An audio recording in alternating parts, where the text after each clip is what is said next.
हमारे चैनल को सब्सक्राइब करें और बेल आइकन दबाएं।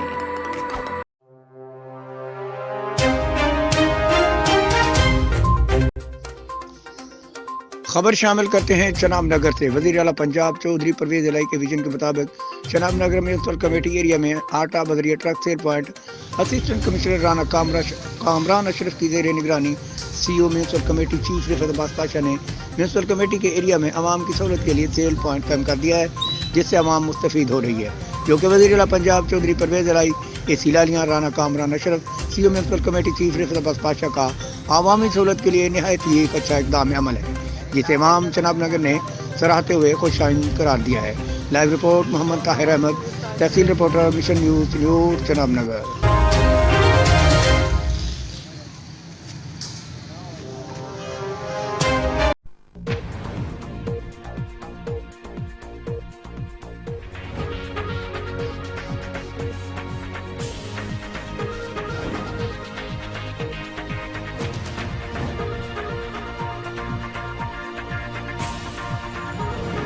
आप देख रहे हैं मिशन न्यूज़, पाकिस्तान की आवाज़।